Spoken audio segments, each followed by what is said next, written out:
Brian Warden, Manager of Product Training and Support Services at Oxford University Press. The Encyclopedia of Social Work is a continuously updated online collaboration between the National Association of Social Workers Press and Oxford University Press that combines the authoritative content of the classic print resource with the accessibility of a digital platform. I'd like to give you a tour of the site and to share some best practices for navigating into the content. Starting at the home page, you'll see that you have a number of options to get into the content. Before we browse through, I'd like to highlight a few special features that can be found right here on the main page. In the main frame here, you'll see this month's featured article that you can click through directly. And continuing down on the left-hand side, you'll see the option to click through to learn more about the project's editorial board and background. Continuing down, you'll see that you have the options to click into either newly added articles that have recently been published on the site, or to freely accessible articles. And on the left-hand side, you'll see several options to click through for further information, with resources divided specifically for students, for librarians, for scholars, and for practitioners. But let's actually get into some content. At the top of the screen, you'll see that you can either browse into content by subfield using the Browse by Subfield drop-down menu here, or you can run a search in the search box on the upper right-hand corner of the screen. Let's start by browsing. I'm going to browse directly into the Healthcare and Illness subfield here. This is going to give me all of the results within the Encyclopedia of Social Work that have been tagged within this particular subfield, sorted alphabetically within my results page since we browsed. If you run a search, your results will be sorted by relevance.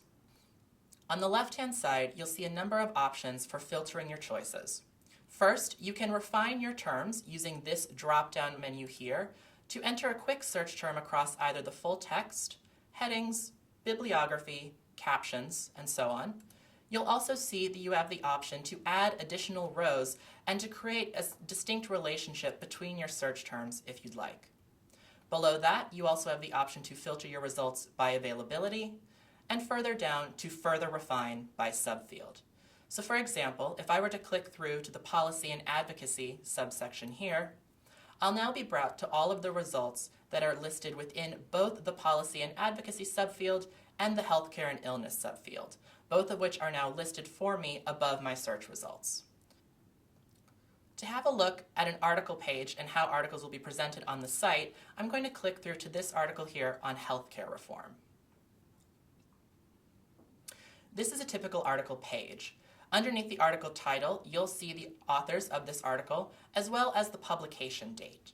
You'll also see the full listing of subjects to which this particular article belongs, as well as this article's individual DOI, or Digital Object Identifier. This will allow you to permanently access this content online. Below that, you'll also see this particular article's versioning history, if more than one version of this article has been published on the site. Included in the versioning history, you'll see the date on which the updated version of this article was published, a brief summary outlining the changes that have been made between the two versions, as well as a link that'll take you directly to the previous version of this content on the site. Up in the upper right-hand corner, you'll see a number of icons that'll follow you throughout the site for saving and sharing your content. Starting on the left-hand side, you see the option to print this content. You can also save this content to your individual profile. After that, you have the option to cite this content, email this content, or share this content via social media. The last option on the far right is to change the text size of the article as it appears on your screen. You'll also see below that you can download this particular article as a PDF. And on the left-hand side, you'll see this article's table of contents, which allows you to click through to a particular section if you know that you'd like to jump ahead. Below that, we have a listing of related articles that'll take you directly to articles within the Encyclopedia of Social Work related to the article you're currently viewing. To get into the actual text of this article, each article in the Encyclopedia of Social Work will start with a brief abstract and be followed by a number of keywords. These keywords will all be interlinked to other articles on the site, so you can follow your research on a particular subject quite easily. Continuing down into the actual text, you'll notice some hyperlinked orange text throughout. If you click any of these dates, you'll be brought directly down to the Works Cited page for this article. And you'll see that after each citation, you have the option to find this resource, either in your library or online.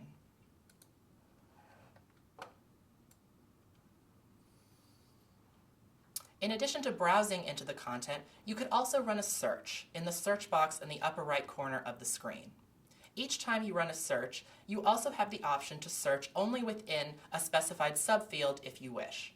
So say for instance, I would like to run a search for urban planning, but I know that I'm only interested in seeing content that is specifically related to the subfield of poverty.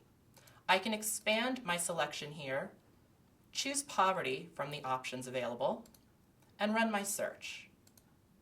My selected subfield of poverty will remain checked until I choose to uncheck it, so I don't have to routinely come back and check the same subfield each time I run a search.